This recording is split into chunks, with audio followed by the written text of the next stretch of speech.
Sous un soleil brûlant qui faisait luire la plaine et collait la poussière à la peau, Clara avançait péniblement sur son cheval épuisé, Bruno.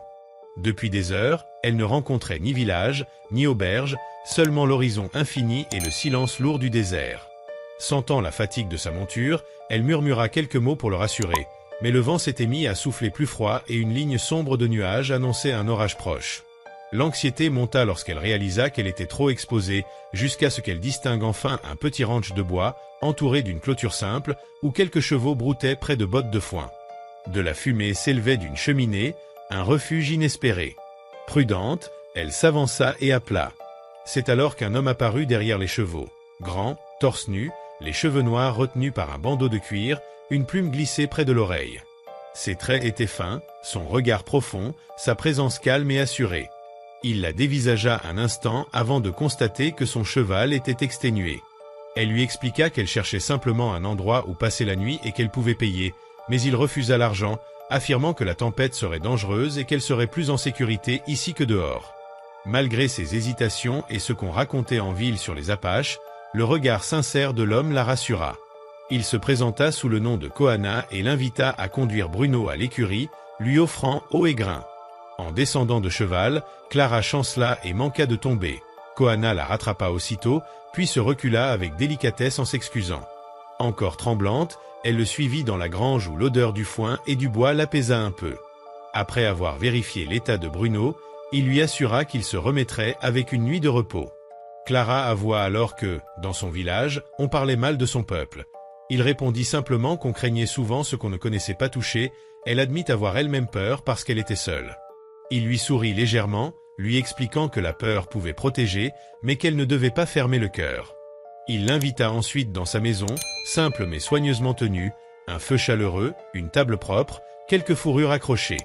Il lui proposa un ragoût de haricots et tandis qu'il servait les assiettes avec des gestes mesurés et respectueux, elle remarqua qu'il n'y avait en lui ni brusquerie, ni menace, seulement une tranquille bienveillance.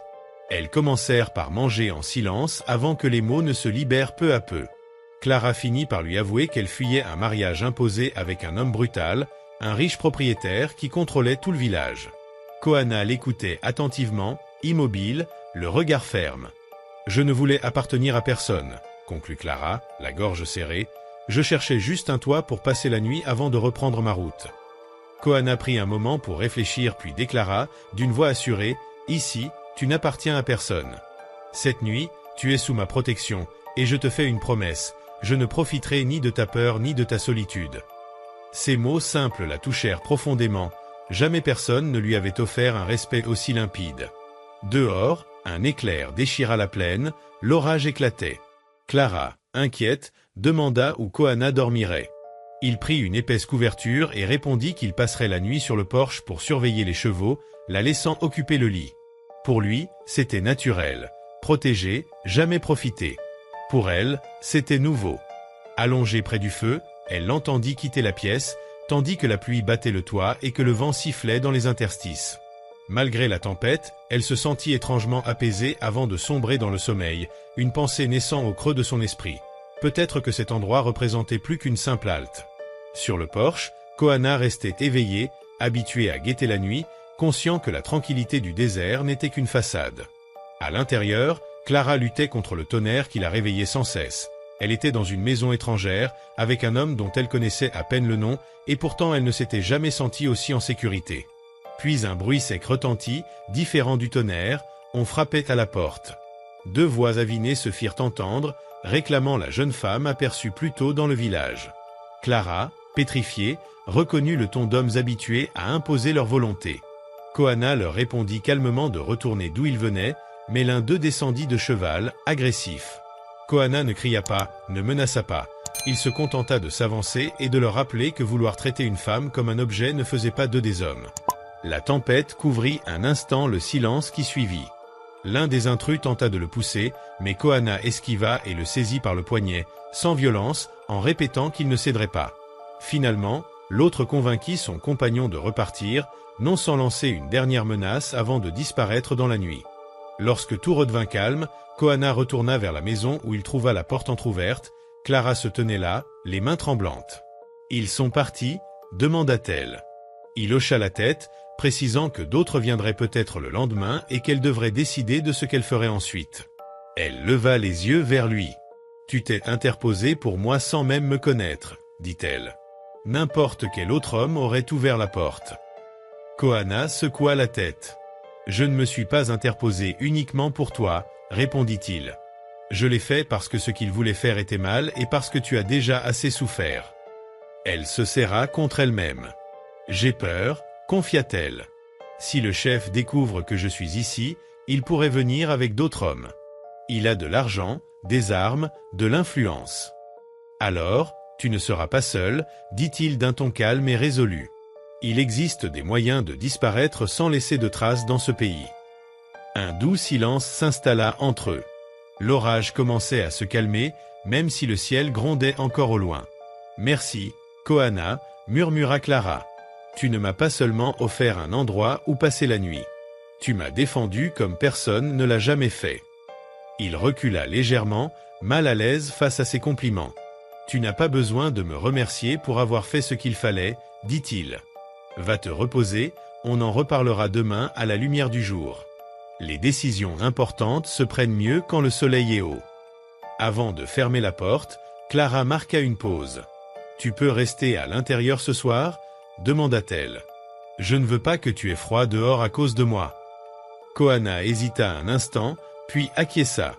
Elle tira une chaise près de la cheminée, loin du lit, et s'assit les bras croisés. « Je vais dormir ici, » dit-elle. « Si tu entends quoi que ce soit d'étrange, appelle-moi. » Clara se recoucha, cette fois plus apaisée.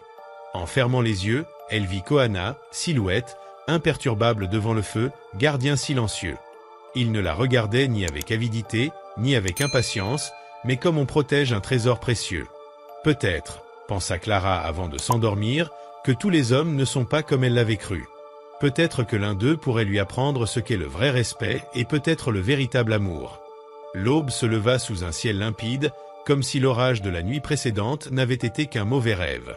Les champs scintillaient dans la lumière matinale et un parfum frais de terre humide embaumait l'air. Clara s'éveilla et un instant ne parvint plus à se souvenir où elle était. Puis elle aperçut la cheminée éteinte, la chaise vide et entendit les hennissements des chevaux au loin. Elle se redressa d'un bond et sortit sur le perron. Koana était déjà à l'œuvre. Il inspectait les clôtures, caressait le dos des animaux, ajustait les cordes. Il se mouvait avec une telle aisance que le ranch tout entier semblait lui appartenir. « Bonjour », le salua-t-elle timidement. Il se retourna et lui adressa un bref sourire. « Tu as bien dormi ?»« Mieux que je ne l'aurais cru, » admit-elle. « Merci d'être. »« Reste à l'intérieur, » dit-il d'un ton désinvolte. « J'avais pensé partir à l'aube avant ton réveil, mais il valait mieux que tu saches où je suis. » Clara regarda autour d'elle. Chaque planche de bois, chaque cheval, chaque botte de foin semblait raconter une histoire. Contrairement à la vie confortable mais vide qu'elle avait laissée derrière elle, cet endroit débordait de simplicité et de liberté. « Koana, si je pars maintenant, le chef continuera de me chercher, » dit-elle, le regard perdu à l'horizon. « Il a des hommes dans les villages, des gens qui lui doivent des services. Tôt ou tard, il me retrouvera. » Il posa les mains sur la clôture. « Tu peux rester ici un moment, » proposa-t-il, non pas comme prisonnière, mais comme invitée. Tu travailleras à mes côtés. Tu apprendras à te repérer dans la plaine, et quand tu seras prête, tu pourras décider où aller. Clara le regarda, surprise. « Et si je décide de ne pas partir ?» demanda-t-elle, plus audacieuse qu'elle ne l'aurait cru. Le regard de Koana s'adoucit, mais il ne répondit pas immédiatement. « Alors nous en reparlerons le moment venu, » dit-il finalement. « Les promesses faites sous l'effet de la peur ne valent rien. Aujourd'hui, concentre-toi simplement sur ta respiration, sur le fait que cette journée t'appartient aussi. » Les jours passèrent et ce qui ne devait être qu'une seule nuit devint une nouvelle routine. Clara apprit à nourrir les chevaux, à puiser de l'eau au puits, à allumer le feu seule. Ses mains, autrefois si douces, commencèrent à porter les marques du travail, mais elle les contemplait avec fierté. Koana lui enseigna des mots de sa langue, des histoires de son peuple, des chants qui parlaient des montagnes et des esprits du vent. En retour, elle partageait des souvenirs de la ville, des fêtes étouffantes où personne ne parlait franchement, des règles oppressives qu'elle n'avait jamais comprises. Un après-midi, alors qu'elle ramassait du foin, Clara perdit l'équilibre et tomba assise sur une botte de foin, laissant échapper un rire involontaire. Koana, surpris, rit lui aussi. C'était la première fois qu'il l'entendait rire ainsi, sans peur ni culpabilité. « Si quelqu'un du village te voyait maintenant, il ne te reconnaîtrait pas, remarqua-t-il. »« Je l'espère, répondit-elle. La Clara qu'il connaissait est morte. Ici, je renais. » Il y eut un moment de silence, chargé de quelque chose de plus profond qu'une simple confiance. Ils se regardèrent et dans leurs yeux ne se lisait plus seulement gratitude et respect, mais une nouvelle et douce étincelle qu'aucun d'eux n'osait nommer. Ce soir-là, pendant le dîner, Clara prit son courage à deux mains. « Quand je suis arrivée ici, dit-elle en jouant avec sa cuillère, je cherchais juste un endroit où passer la nuit. Je n'aurais jamais imaginé trouver autre chose. Tu as trouvé une grange en désordre et un apache à la langue bien pendue, plaisanta-t-il. Elle hocha la tête en souriant. J'ai enfin trouvé quelqu'un qui me considérait comme une personne alors que tous les autres me traitaient comme un objet, dit-elle d'un ton grave. Tu m'as défendu sans rien demander en retour. Tu m'as prêté ton lit. Tu n'as jamais cherché à abuser de moi, même si personne ne t'en aurait empêché. Koana, mal à l'aise, répéta « Ne me remercie pas.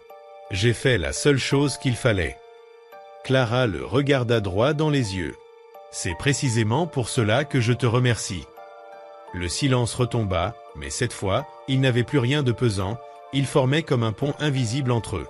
La flamme dansait dans la cheminée, projetant des ombres mouvantes sur les murs. « Koana » murmura-t-elle. « As-tu déjà aimé ?» Il détourna le regard du feu. « J'ai aimé mon peuple, ma famille, la terre où j'ai grandi, » répondit-il. « Mais la guerre, les malentendus et la peur des autres m'ont privé de tout cela. Alors j'ai appris à ne chercher rien d'autre que la paix. » Clara fit un pas vers lui. « Je n'ai jamais vraiment aimé, » confia-t-elle. « On m'a parlé de mariage, d'apparence, de confort, mais jamais de choisir avec mon cœur, jusqu'à maintenant. » Koana se tourna lentement vers elle. Dans ses yeux sombres brillait une lueur qui n'était ni de la peur ni du doute, mais une vulnérabilité sincère. « Clara, dit-il doucement, je ne veux pas que tu te sentes redevable. Je ne veux pas que tu confondes protection et amour. » Elle secoua la tête, un sourire mêlant timidité et courage éclairant son visage. « Je ne me trompe pas. Ce que je ressens m'appartient, et je l'accepte. Je ne suis pas tombée amoureuse de l'homme qui m'a sauvée, mais de celui qui, alors qu'il aurait pu profiter de ma faiblesse, a choisi de me protéger. Celui qui voit en moi bien plus qu'un simple corps. Celui qui m'a appris que je n'appartiens à personne. » Ces mots le désarmèrent. Un instant, Koana parut hésiter, incertain de ce qu'il devait faire de ses mains, de son cœur, ou même du destin qui s'ouvrait devant lui. « Clara, » répéta-t-il d'une voix plus douce. « Si tu restes ici, je ne peux te promettre ni richesse, ni danse, ni robes élégantes. Je peux seulement t'offrir cette terre, ces chevaux, ce ciel, et ce que contient mon cœur. » Elle fit le dernier pas, s'arrêtant si près qu'il sentit la chaleur de sa peau. « Je ne cherche pas un château, » murmura-t-elle. « Je cherchais seulement un endroit où dormir et j'ai trouvé un foyer. Tu dis ne pouvoir m'offrir que ton cœur ? Alors laisse-moi te dire quelque chose. » Il prit sa main et la posa sur sa poitrine. « Je choisis de rester ici, non comme une fugitive ni comme une invitée, mais comme la femme que tu appelles ta famille. Si tu veux encore me protéger, fais-le, mais non parce que j'ai peur, seulement parce que tu m'aimes. » Les yeux de Koana s'embuèrent légèrement, chose qu'il n'avait plus ressentie depuis des années. Il referma sa main sur la sienne. « Alors écoute-moi, Clara. La nuit où tu es arrivée, trempée de peur et de poussière, j'ai su que quelque chose avait changé dans ma vie. Je ne te l'ai jamais dit, mais pendant ton sommeil, j'ai juré que personne ne te ferait de mal tant que je vivrais. Pas parce que tu étais faible, mais parce que j'ai vu en toi une âme qui méritait d'être libre et choyée. » Il inspira profondément, comme un homme prêt à franchir un seuil. « Aujourd'hui, devant ce feu et sous ce ciel qui veille sur nous, je te le dis, tu n'es ni une invitée, ni un fardeau, ni une possession. Tu es la reine de mon cœur. Et aussi longtemps que le vent soufflera sur ces plaines, cette demeure sera la tienne si tel est ton désir. » Clara sourit, les yeux embués. Elle n'avait besoin de rien de plus, ni papier, ni signature. Ce simple vœu, né d'un cœur jamais vendu, valait davantage que tous les contrats du village. Ils s'étreignirent doucement, sans hâte, comme deux âmes qui avaient enfin trouvé leur place. Pas de gestes brusques ni de passion incontrôlée, seulement la paix profonde de savoir qu'il s'était choisi. Dehors, les chevaux hennissaient sous le ciel étoilé. Le monde suivait son cours, le chef du village, les rumeurs, les préjugés, rien ne changerait réellement. Mais dans cette petite maison de bois, un homme du pays et une étrangère avaient osé ce que peu tentent, choisir le respect comme fondation et l'amour comme chemin. Clara, qui n'avait cherché qu'un refuge pour une nuit, resta pour toujours. Et Koana, qui croyait avoir tout perdu, découvrit qu'en ouvrant sa maison et son âme, il avait gagné bien plus. Non une reine de terre ou de possession, mais la souveraine du territoire le plus sacré qu'il possédait, son cœur.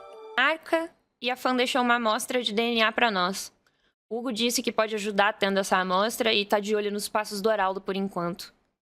Descobrimos que Cromânia rege o cavo e agora também sabemos um pouco sobre as suas propriedades, o que me fez enxergar o todo pela primeira vez. Quando encontrei com o Cronocosmos no cavo, ele disse que tudo parecia ter se alinhado para receber alguém como eu, e logo em seguida me colocou em uma espécie de experimento. Quando eu acordei com o Matt, depois de intensas conversas num eterno vazio, estávamos em outro tipo de sala de experimentos, dessa vez quânticos, em que várias versões nossas já haviam passado. Agora que sei que o apagamento é algo comum em Cromânia, e que ele gosta que nós não nos lembremos como é estar inteiro, tudo começou a fazer sentido. Apesar de eu ser exatamente aquilo que o Cronocosmos deseja que sejamos, ele ignora o fato de que ela escolheu isso. Ela nos dividiu e selou. Quando eu visitei o lar de todas elas, algumas diziam que ele iria voltar em breve. Aparentemente é um lugar que Cronocosmos cuida com muito zelo. Mas nem mesmo ele é onipresente. E lá estava eu, no meio de centenas de caóticas, em busca da verdade. E só ela tinha, Matt. Apenas ela tinha a verdade que eu buscava. Sinto que tudo o que eu sou finalmente tem um significado. Cada fluxo tem o seu papel. Eu sou o epílogo. Lembro de ela dizer sobre o dia que não haverá mais nada. Nem dor, nem guerra, nem ira, apenas o vazio. E com ele, aquela centelha que vive dentro de mim. Inesgotável, infinita. O amor. Em Cromânia, apagou-se aquilo que não era necessário para o experimento. Em Arcânia, nutriu-se o amor para que a centelha cresça e torne-se impenetrável.